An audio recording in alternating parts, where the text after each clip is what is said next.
Good afternoon, everyone. My name is Richard Miller, your IFC staff representative for today's presentation from Vector Solutions, a staff scheduling app. Before we begin, audio is being broadcast using the voice over internet protocol technology through your computer, speaker, or headsets.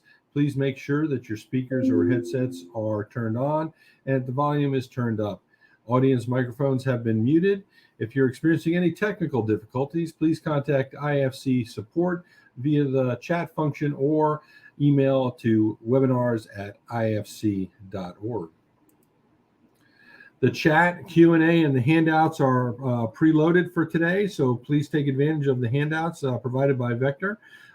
They should be on your upper right-hand corner of your screen. You will find the chat and Q&A components there. If you have any questions, please drop them in either in the chat or in the Q&A. We will be monitoring that throughout the entire presentation to try to be responsive, and our presenters will be interacting with you throughout the entire event.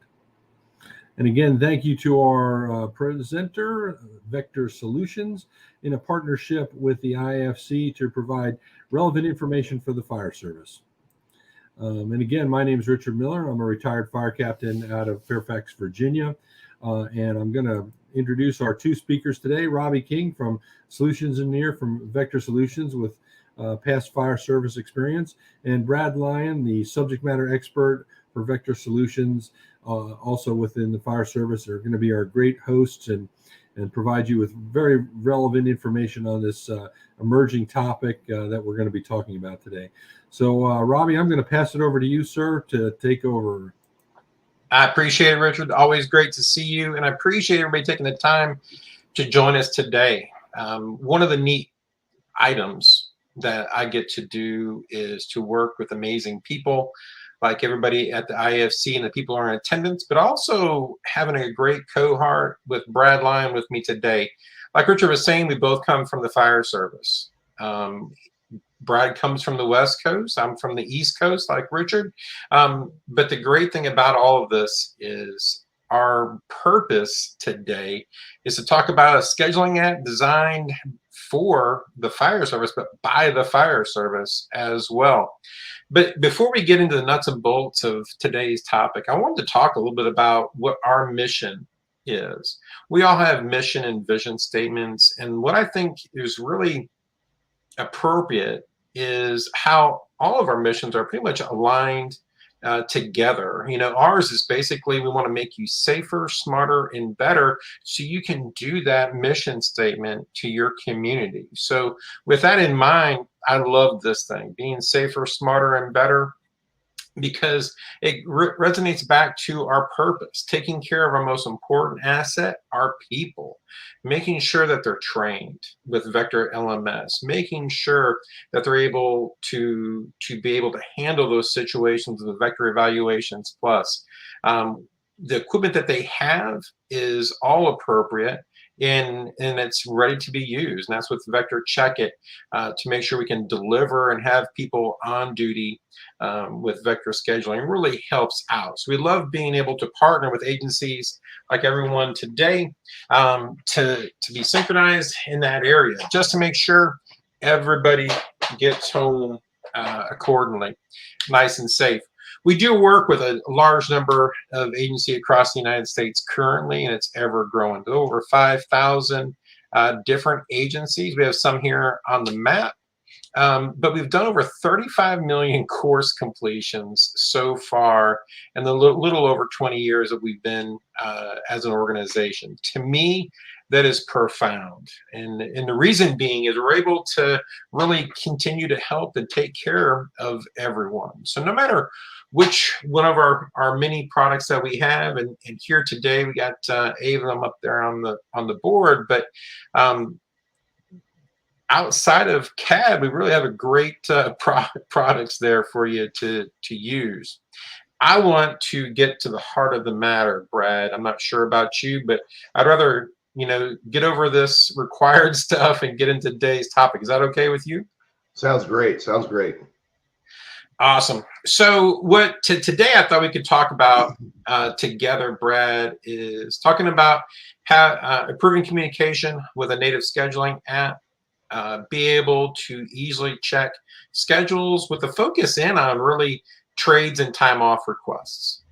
Be able to quickly and easily fill those open shifts, making sure we have that comprehensive coverage that we need to talk about. Manage that overtime compliancy using your own agency defined rules. And a big one, I think, that I did not have to worry about too much, as some are today, is being able to track those multiple pay differentials to make sure we get an accurate payroll reports.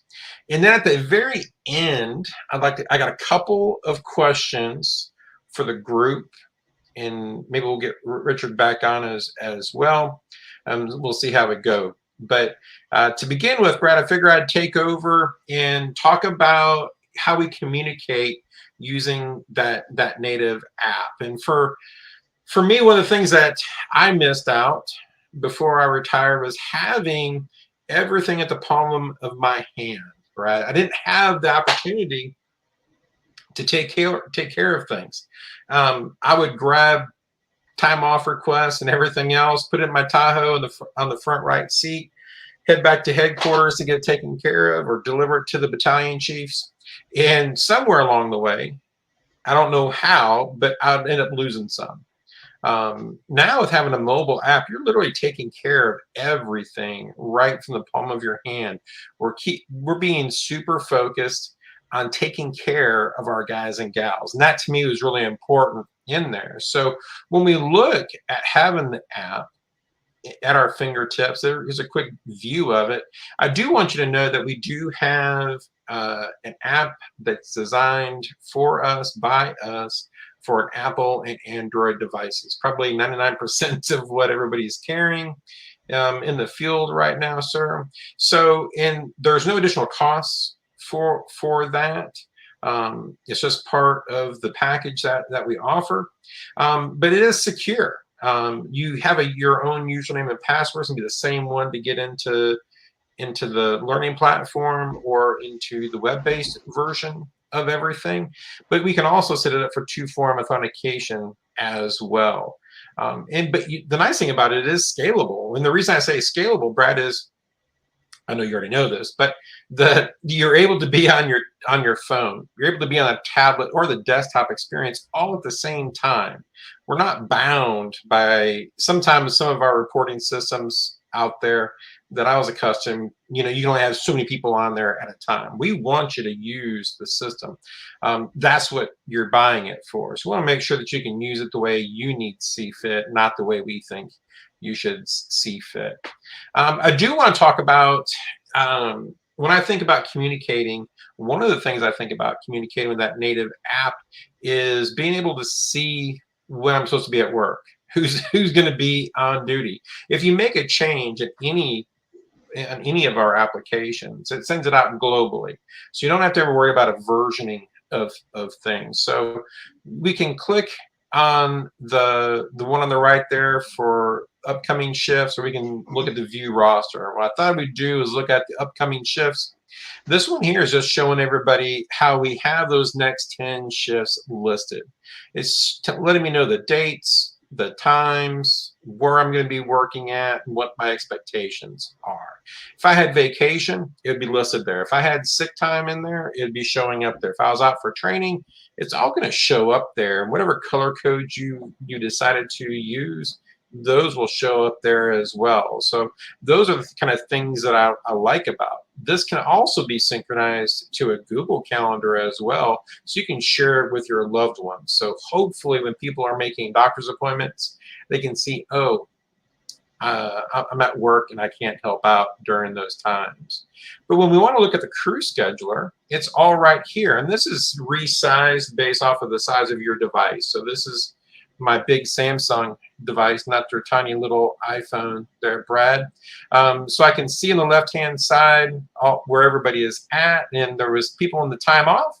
We're going to see them over there on the right-hand side, and you can just scroll down, and you can see that we've added everything in there.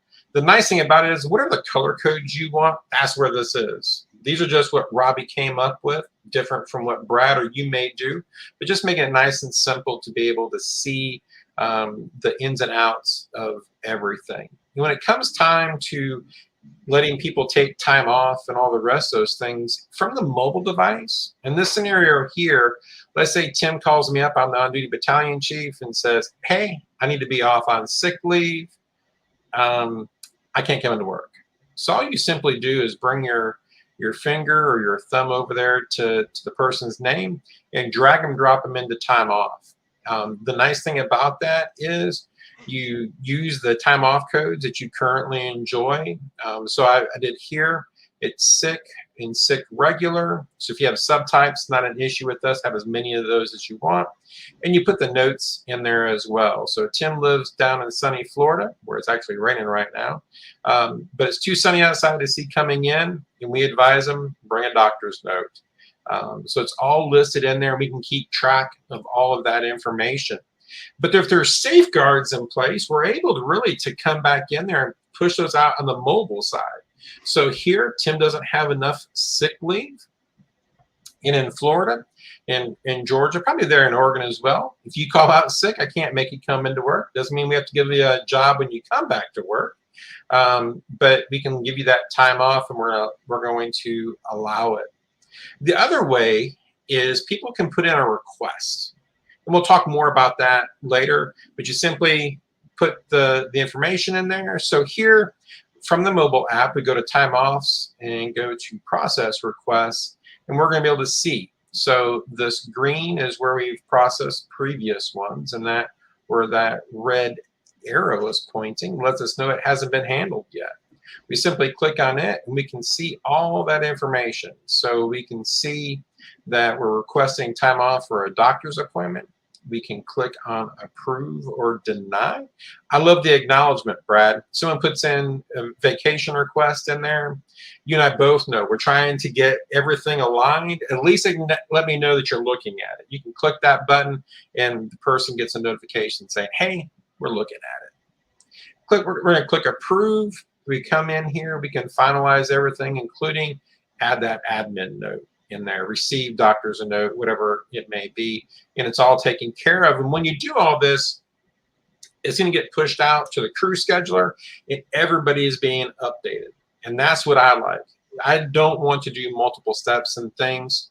And when we take care of payroll like this, or staffing on a daily basis, keeping it up to date, it makes payroll so much easier. So even from your devices, we're still going to be able to make sure that staffing is up to date, making sure that payroll export is nice and clean, all while making sure we're meeting those minimum requirements of having the time off. So here we can see the number of people that are on duty, and also look at it by the assignment. So you need 1 of 1 for a battalion chief. On the tower there, I just didn't scroll up far enough. I apologize, Brad.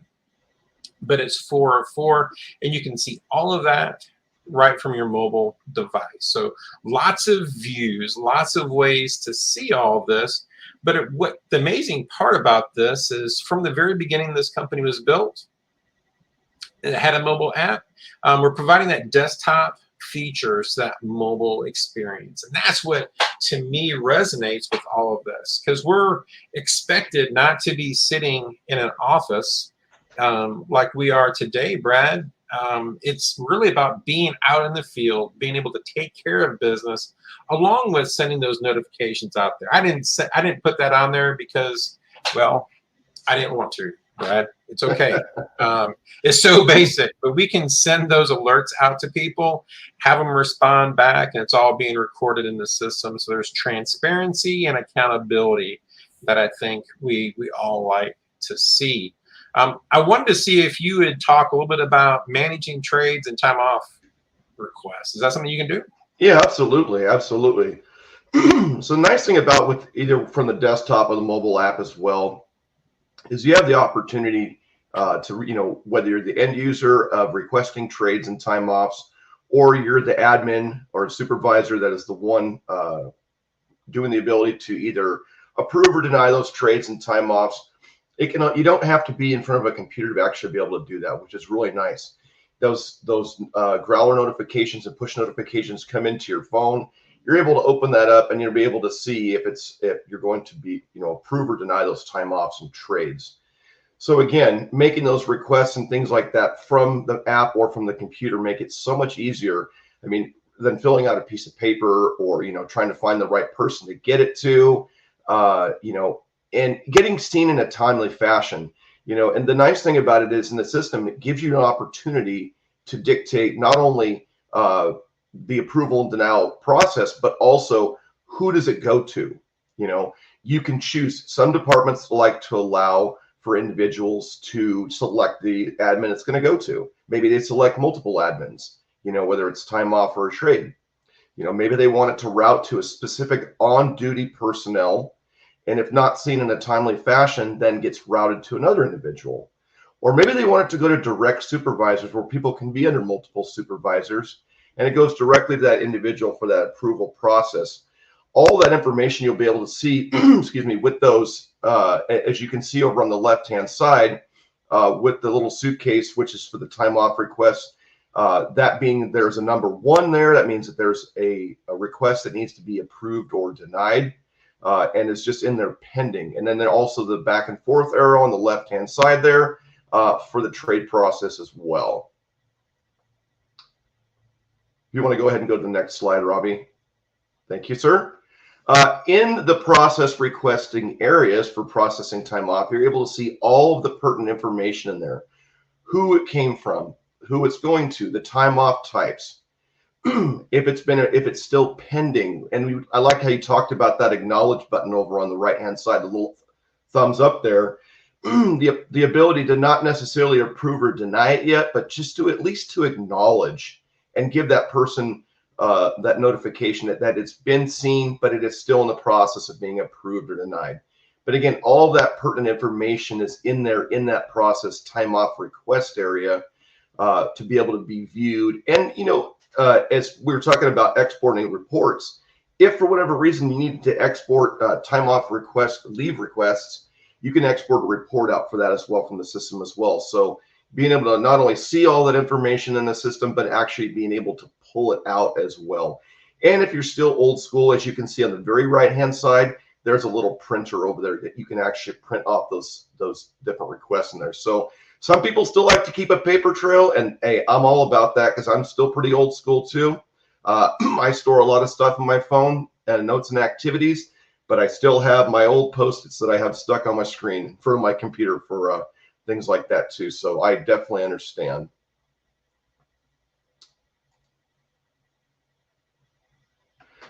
So the same thing with shift trades, processing those shift trades, all that information is stored in the system.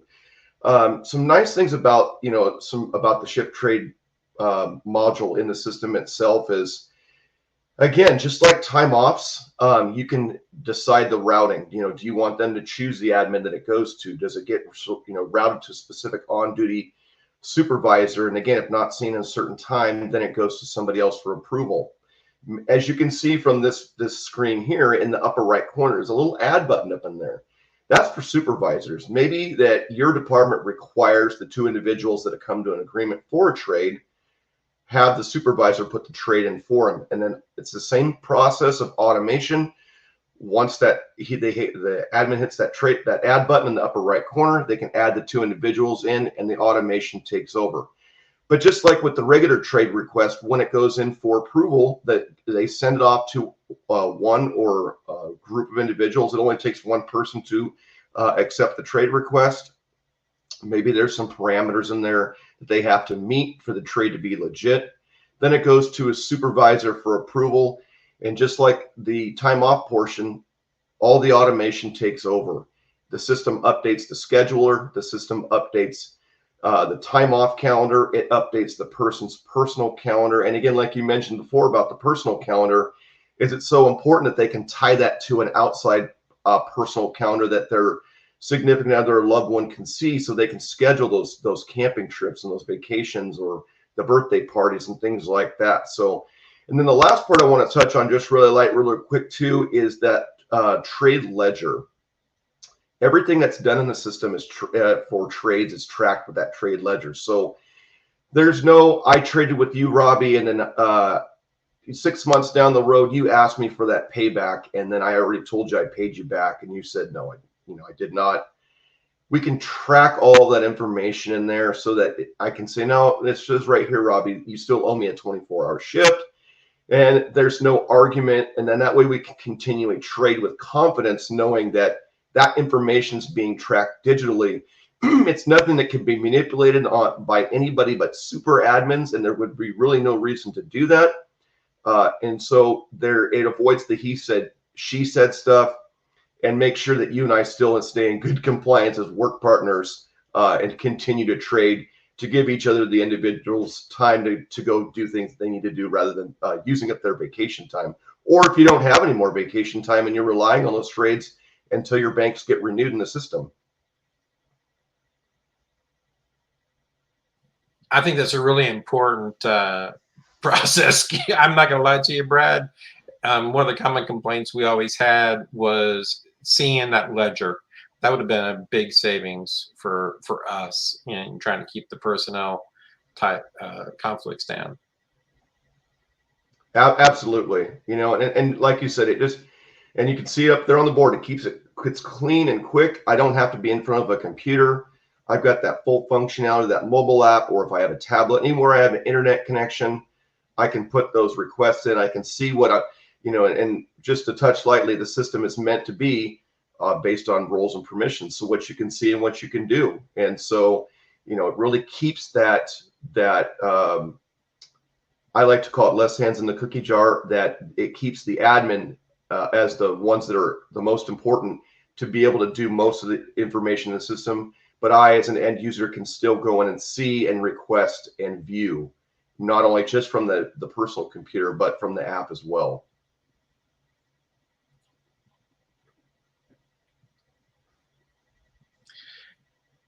For me, Brad, I think I love about this whole process that it's clean and very quick, not just for the end user, but for the administrators as well. And that, to me, the administrator is just a wrongful term. It's a wrong term I just said. But that shift supervisor, and that's really who's using this, doing all those approvals. Our job is to be coaching and mentoring and leading a group of people to mitigate a situation. And that's where we should be spending time in, not sitting behind a computer banging away on a keyboard, where we get stuck so many times. The next one I wanted to talk a little bit about was how we can fill those open shifts, to make sure that we're providing coverage, making sure we're meeting those compliance side of things.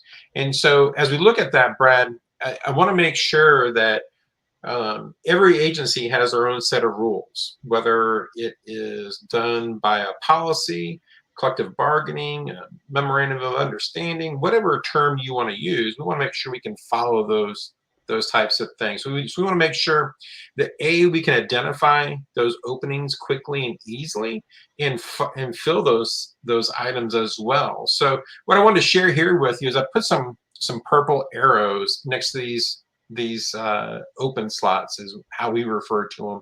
These open slots are very different from everybody else. You can see those items. We can say, hey, we got 4 people off. I got the orange one is training. The yellow is vacation, because you need sunglasses when you're on vacation, Brad, hopefully getting in the sun, doing things along those lines. And that mauve color is the sick ones. So as we go in to fill these, we can use the assistant. The assistant really does a fantastic job of automating this process.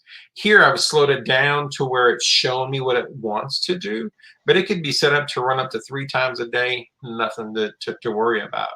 But we can see that here, I can move 3 people on duty. So if you're using floaters, or if you over hire on each shift to help provide those coverages to save money that we're all trying to do. But we got one more position here we're going to have to call out to get people to call back.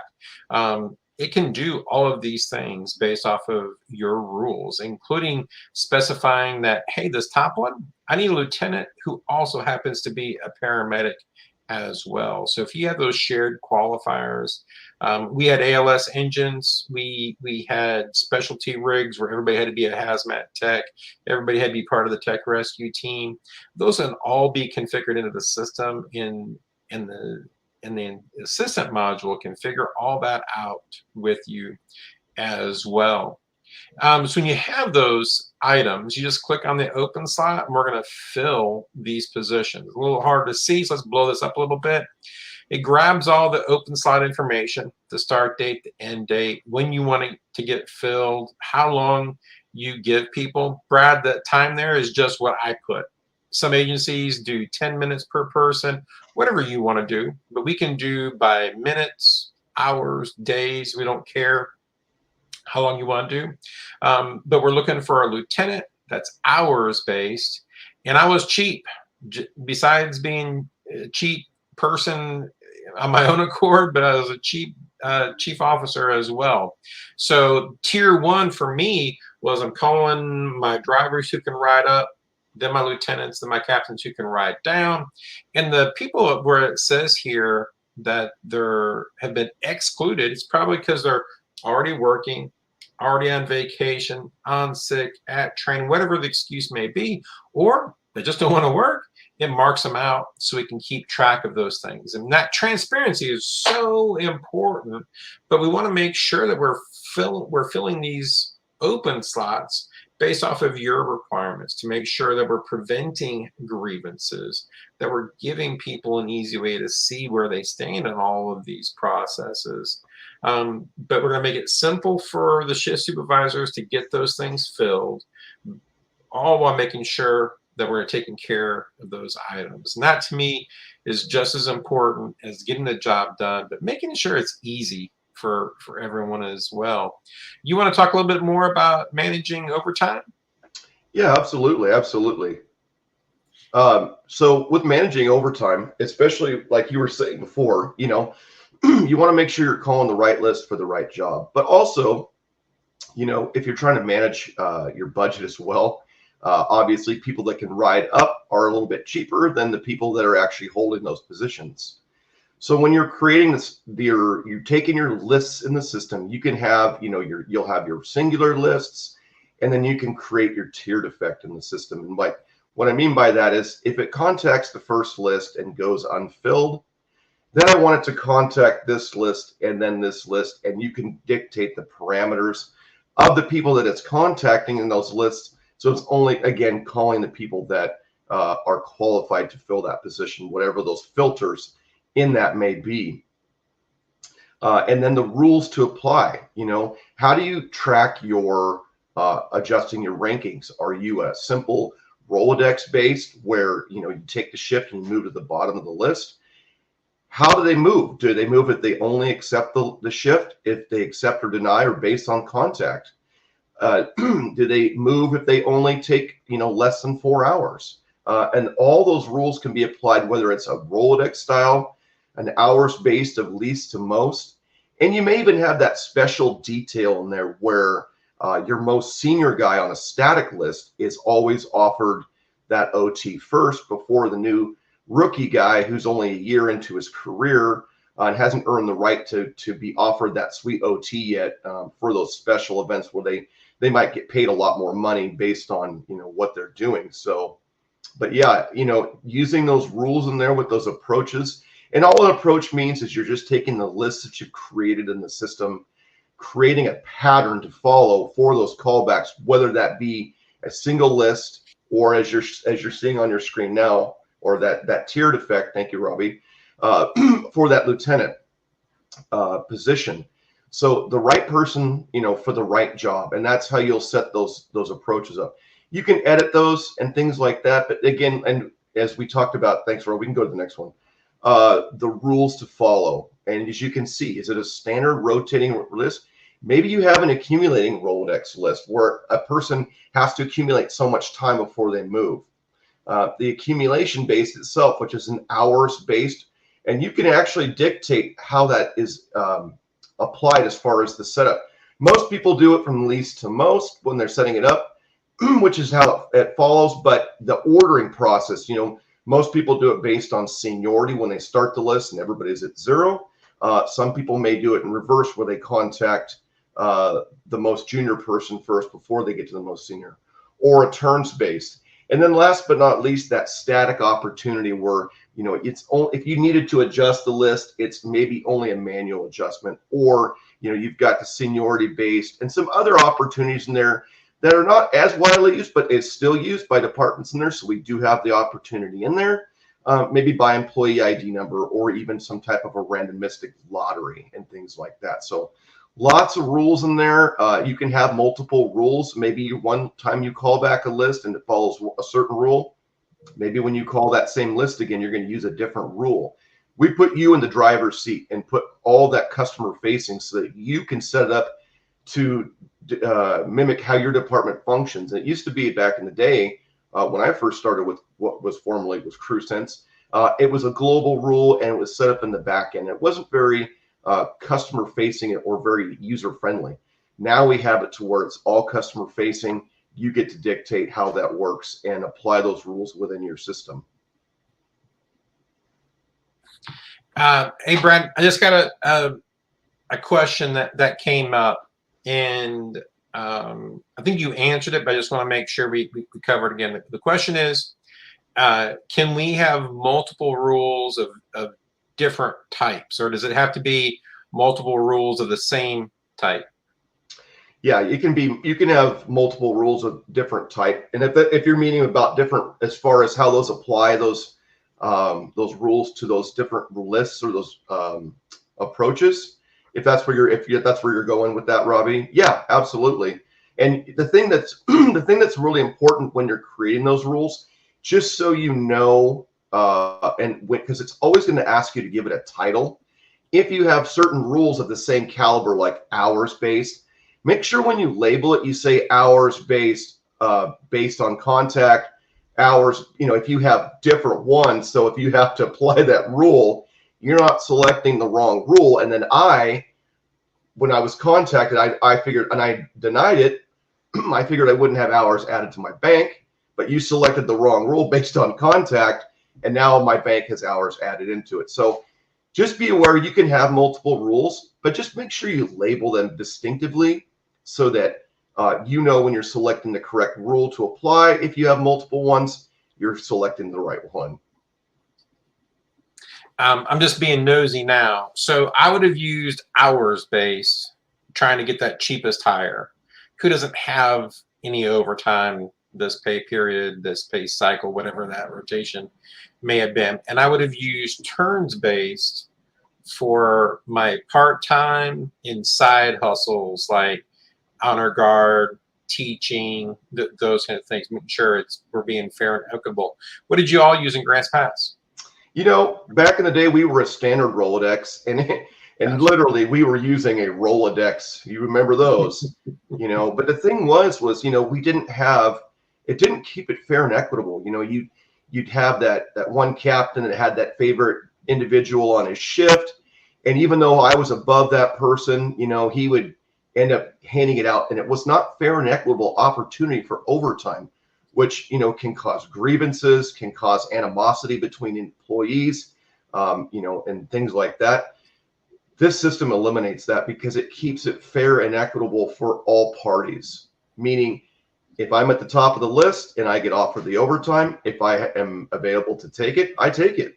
And then it adjusts me whether it's hours based. But we did Rolodex, and we were basically just, you would take the shift and you move to the back of the list.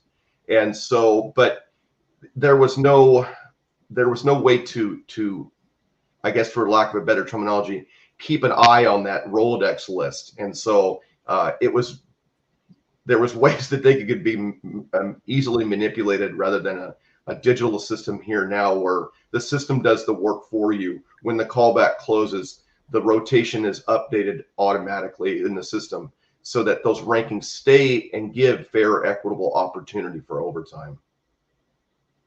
Definitely.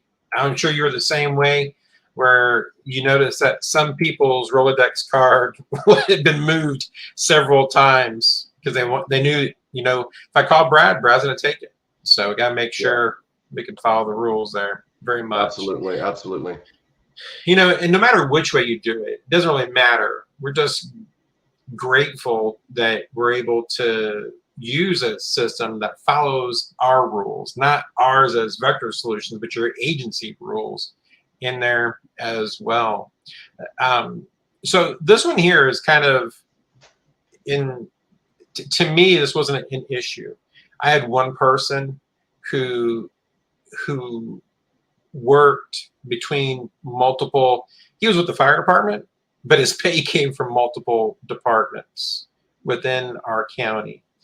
So being able to keep track of different pay differentials, I think, is really spectacular with Vector scheduling. I think it's pretty nice. And we talked a little about this earlier, but here we have Rojas, who's out there. He's got the black box around him. That's just for identifying purposes. But he's working overtime in this spot. So when we look here at his pay, we have the out of class and also his paramedic differential in there as well. He's normally not assigned to the ambulance, and if you work the ambulance, you get extra bump. So not only did he get out of class pay for riding up, but he's also working as a medic. And we export all of this, it's all going to be in a format so we can use it to make sure we have accurate payroll. So as we send this into the payroll system, it's really going to be able to take care of those things. And it just started raining. I'm sorry, Brad, I was looking around. Oh, you're fine. But that payroll is going to be there, and it's going to be. And to me, that's one of the really things that's important when we look at all of these things today. We want to make sure that it's really relevant. We have a great tool that you get to customize and use using your requirements. And that's a pretty big task. There's a lot of work that the devs have done over the years to make sure that they're able to. So I wanted to see if you could talk about one of our current customers here. And then I got a couple of questions for you for the group. So go ahead. Yeah, absolutely. Dunedin Fire, they've been using, as you can see down there in the kind of the middle lower right corner, they've been using the LMS since 2008. So they've been using it for a long time. One of our great products. They stepped in to check it in 2019, and then scheduling in 2021. And I would say they're probably just a smaller average size departments with 3 stations. But you can see from going from the pen and paper to a digital platform for everything they're using, but especially with scheduling, is their ability to have those work types to ensure the person will get paid properly, like you just talked about. Maybe I'm working a regular position, but I'm also I'm working as a step-up lieutenant, or I get more money because I'm a paramedic and things like that. Being able to export for those payroll saves a lot of time when having to go through Excel spreadsheets and make sure this is right and that's right and everything else. Being able to see and time offs and trade requests and all those things that are not only submitted, but being able to approve or deny from the actual app on their phone. Sign up boards for those special events and things like that. Maybe it's a football standby on a Friday night, and you would like to work and get that sweet overtime, or making those shift swaps and those trades and managing that stuff again from the mobile device itself. And they're using their learning management software to simply for their compliance management and things like that, for all of their training things. And as you can see it there from Lieutenant Shale Sager, just a comment where they'd been struggling with so many issues for so long with things that they were doing, especially, with big events like hurricane duty or, things like that, to where the digital process from the platform and in with the app as well, ensuring that those notifications, those call outs, and those approval processes can not only be either requested by the end user, but can be approved or denied or taken care of, filled, and all that stuff from the mobile app itself. So, I mean, if you're talking about saving time and not having to rush back to the station, get in front of a computer, things like that, between the platform itself and all the platforms we provide and the mobile app as well, really make it a lot easier. And they're just a very satisfied customer. And Tim Jim Riley will talk very highly because that's his department he came from. One of other great solutions engineers, but a great example of a very happy customer that utilized all of our Vector products that they're using currently.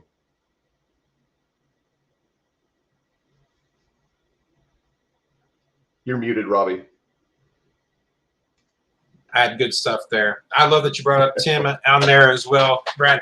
I wanted to share with you our contact information so you can learn more about it. We've talked about this at a very high level, and I want to talk about this here. We have a couple of good questions coming in. Please continue dropping those questions in here because I don't get a lot of time with Brad because he's busy doing other things. So anytime I can learn from Brad, I love it. So please drop those questions in there. So Brad, there's a couple of things that I failed to address in the presentation that I want you to answer for us. So what are the ways that we can communicate with people? So let's say there's an opening, right? And I need somebody. How does the message go out? Yeah, so there's, there's several different ways that people can choose to be contacted. So some people might be a little more old school. When I say old school, I just mean like I had demo yesterday where in the department, they still have people using flip phones. So we do offer a wide variety of ways to be contacted with callbacks and with notifications as well. Can include an email. So you get two forms of communication. But things like, if a callback goes out, you can choose to receive an automated phone call.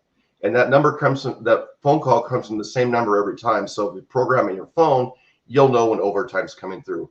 Basically, all you have to do is say hello and it prompts the messaging. And then it's going to have you do some key punching to accept or deny the ship.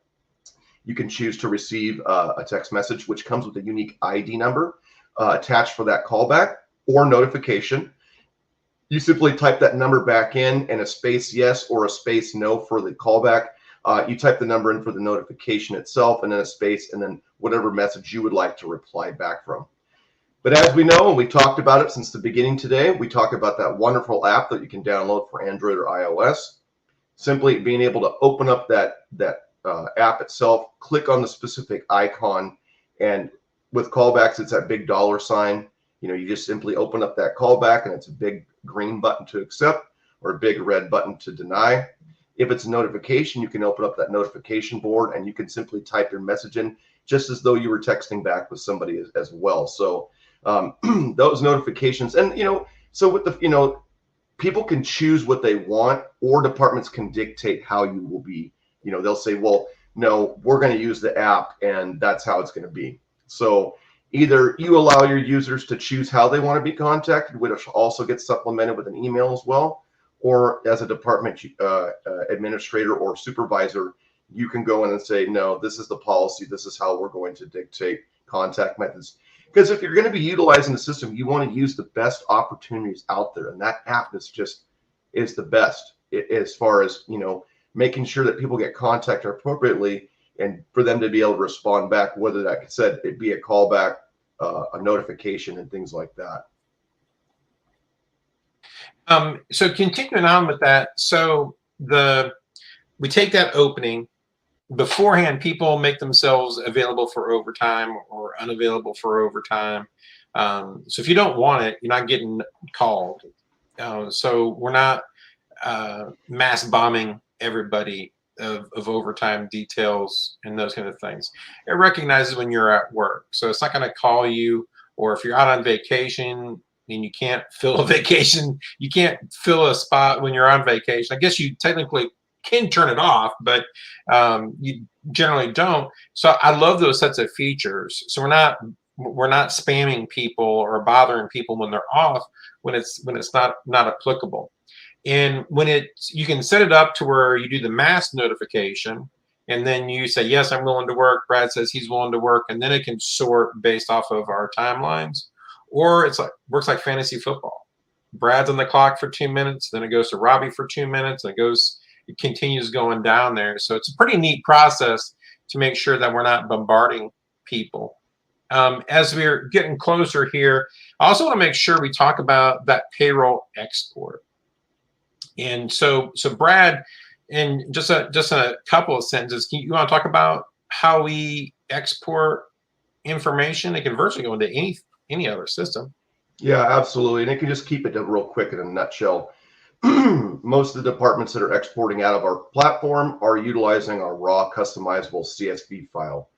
Basically, what you're doing is you're going in, you're creating a blueprint, and you're saying, in this blueprint that I only have to create one time, I need it to pull out this information, and this is the order I need it to be in, so it matches up with my payroll software. So, and I'm seeing in the notes in there that this question about the Tyler Munis, there's plenty of departments out there that are utilizing our platform that are exporting to Tyler Munis, and they're doing it through that raw CSV file. You can have multiple blueprints, but most departments only really need one. But again, I like to call it set it and forget it, because once you set it up, and every time you go in to do a payroll export, your information's in the correct order and what you need to pull out, including custom fields if you need to add those in there as well, so that you're getting the correct information out of the scheduling platform for importing into your payroll software. I love it. Getting that import example, building it out is so impactful. I love that feature. You want to talk a little bit about timesheets? Yeah, absolutely. I mean, there's other exports in there as well. You can do a detailed Excel file. You could do your PDF time cards or timesheets that you want to do those as well. So there's other opportunities in there besides just the CSV. But, a lot of times departments, what they'll do is they'll print off those PDF time cards, send them out, make sure people check their time, that everything looks good. And then when they do, then they'll pull that CSV file, import it, and be done with it. So they can keep several different types of records in there as well, so that there's that approval process to make sure, people are getting compensated correctly. I love that. And so one of the common themes, and Richard, I'm glad you joined back in with us. One of the common themes that Brad and I heard, and we were talking about this before the session started, and I'd love to get what everybody in attendance is hearing and seeing, is with staffing issues of not having enough staff. We are working longer hours, and we need to make sure a couple of things. A, we're not having burnout, which can, the more you work somebody, a lot of times they're like, oh, you know what, I'm gonna go work for somebody else because they're saying I don't have to work as much over here. It's great to get that big check, but we have to keep things in perspective. And I love that Vector Scheduling does have that ability to prevent us from working X number of hours in a week, those kind of things. To me, that's very impactful. And I bring all of this up is because we are understaffed generally across the United States. That was a common theme I heard. Richard, is that some of the same things that you heard as well? No, absolutely. The short staffing dilemma that's that we're seeing at IFC constantly is coming up as a question from chiefs. How to solve those issues. Through recruitment and better utilization of current staffing. So those are critical pieces, and certainly coming out of COVID with all the wear and tear on personnel of how best to ensure that their health and safety is maximized is very critical to that. My own jurisdiction that I retired from had a max 36 hours work period with a requirement that you had to take a break from your station to before you could come back to work. The break was minimal within the rules, but the rule was in there to ensure that person, it was a built-in inherent safety check. Where is that person? Are they okay? Have we not worked them past that? A lot of jurisdictions are at 48 hours. So those are all critical pieces that any system, and such as yours, has that that great ability to build in that safety check of we can't let you work too much hours. There was a question that kind of related to this with respect to trade time and not working too many hours and tracking of that. So again, that's having that ability to track that trade time in there, that hey, I saw that you worked 48 hours in the last cycle, and you only took 12 off and then worked another 48, and now you're trading another 48, and those are critical pieces, and having the a supervisory role of looking and checking, and again from a health and safety standpoint, and not just a staffing component of ensuring that and doing that. But there was a question that came in with respect to comp time tracking. If departments allow for comp time in lieu of overtime, is that something that can be built into your system? It can, and it really does a smooth job of it. Brad, you want to talk about that? Yeah, absolutely. Just in a nutshell, we have an accrual module in the system, and based on having an accrual start date and a hire date in your profile, and most departments track on years of service, you can have it to where you can set up multiple profiles. So let's say you have your 0 to 5, 5 to 10, and so on and so forth. Once you set those up and have them, then they can track all different types of accrual rates, not just vacation or comp time, but you can have them all in there so they can be able to accumulate. The nice thing about the system too is you can create an accrual track. So once you set those line items up in there and you build a track, you can attach that track to the person's profile as they move through their years of service. That will automatically move them from that 0 to 5, 5 to 10, so on and so forth, so that they're getting the correct amount of time, avoiding grievances, and knowing that they can have that correct time to be able to request off, whether it be, maybe I come in for overtime, but I say, hey, Robbie, I don't have any comp time. Can you switch that work code over so when the processor runs, I can have comp time in my bank, because I know I'm going to need to take some time off here in the future, type of thing. So it absolutely can track all that, and you can set up just a ton of different opportunities in there to be able to not only track, accumulate, but also set boundaries for, you can only accumulate so much time. So what I like to call a use it or lose it. Hopefully, if you're hitting that 500-hour mark on your vacation hours, you should be looking at your bank and saying, maybe I haven't been taking enough time off. Yes, I only work 10 to 12 shifts a month, but maybe I'm working too much and I'm not taking enough time for my own health and well-being. So yes, absolutely, it can track all that information there.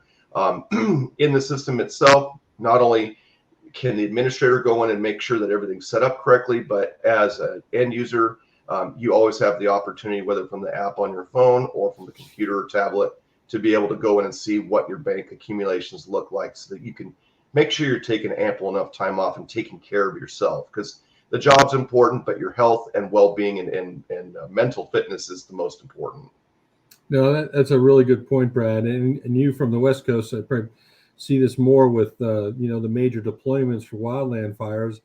Robbie and I on the East Coast, saw it seasonally, either with snow events or hurricane events, to where it's a much shorter period and a little more prep and defined. We know a hurricane's coming, we know a snowstorm's coming. And again, checking to see, am I going to deploy somebody that just came off a 48-hour shift or has worked 2 weeks straight with only minimal in between the shift schedule. So again, looking at the greater good of the those deployments, and again ensuring staffing for that. Those are great questions. We did have a question come in about being able to see rosters within the system to know who's working where.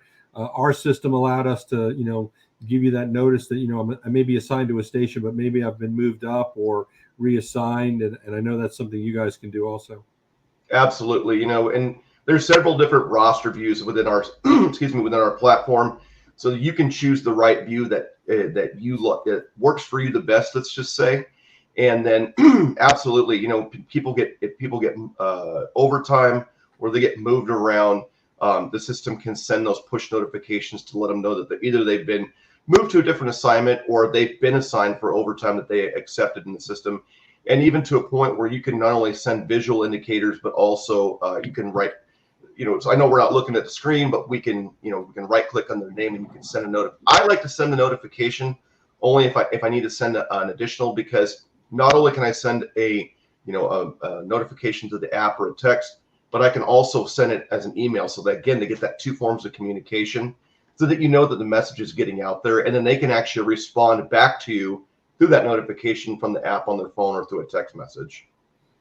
Yeah, our systems now in one of the brand new stations built actually displays the rosters on the screen. So when you come in the morning, pre-shift, you not only can see, yeah, I'm here on the right day, but you know what unit you're on and track Yeah. it. And Absolutely. it's the Ouija board of being assigned and where you're going to go, with any station. And, and those are critical pieces to ensure that, everybody's, you got to keep everybody happy within the workplace.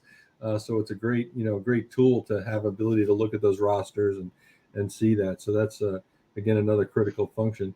Yep. I'm not sure if you covered this earlier, but you talked about trade time and trade time processes.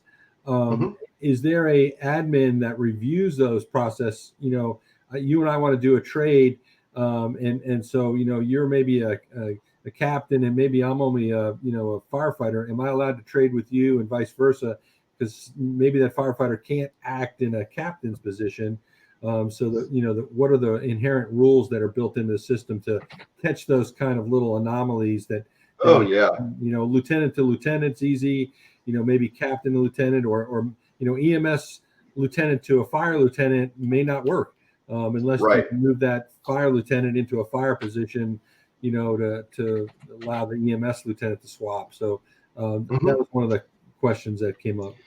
Absolutely. And there's in the admin settings within your screen of your scheduler, it gives you the opportunity to choose from those rules and dictate that type of ability for those trades, so that make sure that they're trading with the right individual, maybe with the right position or the right classification, meaning that person has to be hazmat, TRT, paramedic, things like that, for the trade to be legit. And all those rules are easily toggled on or off within the admin settings, and it gives you, multiple opportunities in there to choose which ones are going to apply to your department, so that you make sure that the rules are set up correctly, so that trades are you're trading with the right individual. You're not trading a firefighter with a captain that firefighter can't step up and fill that position type of thing. So absolutely. No, that's great. I think we're getting pretty close to the end here, Robbie. Any closing thoughts as we move forward? I'm just excited by the conversations in the chats we've been having with everybody. I appreciate you taking the time out, and you, Rich, as well, Richard, for allowing us to come in and talk about an important topic. We can't always help with preventing you from doing mandatory holdovers or doing a brownout, but we can make sure that you're using your rules to make sure that we're keeping people in the trucks as applicable. And as designed. So we'd love to spend more time with you, learn more about what you're looking for specifically. And I think Brad and I can help you out in those areas. So thanks again, Richard. No, we were very appreciative of Vector's commitment to providing valued information and the high level look at these issues surrounding the fire service and scheduling, and all of this is critical to keeping the fire service functioning and moving forward. And we thank you as a prime sponsor for these kind of events, and look forward to the next event. As we come to a close, Brad, is there anything you want to talk about as we wrap up here? I just want to thank everybody for their time coming in and allowing us to, give a good explanation of things, that the scheduler can provide for you to make your job easier. And as always, make sure you guys stay safe out there. Make sure you take care of yourself, both mentally and physically. And just, don't overdo it. And if there's any questions you guys have about anything to do with the scheduling or any other Vector platforms, please reach out to us, and we will make sure and schedule some time to sit down and go over those platforms with you. Thank you so much. So as a closing reminder, IFC continues to support the fire service, emergency services in multiple ways. The next major event for IFC is our Symposium in the Sun, November 10th through 13th in Clearwater for combination career volunteer fire departments. Then our Wildland Urban Interface Conference in March in Reno, Nevada, which is greatly attended. And then our Community Risk Reduction Conference this year coming to Murfreesboro, Tennessee. And the Fire Life Safety section for Community Risk Reduction had a great event here in Canada this year, one of the first events held in another country. So truly bringing the international to the International Association of Fire Chiefs. If you need more information on conferences, please visit our website at ifc.org. Again, the recording will give you a survey at the end here, so please take advantage of filling out that survey for us and help us make your experience more rewarding and what we need, and send us any suggestions for future topics, especially working with Vector as a great host. And we've held quite a few of these this last year that have been very informative. And again, we'd like to thank everyone for participating today. And this brings to close our Vector Solutions presentation on staffing. Thank you very much.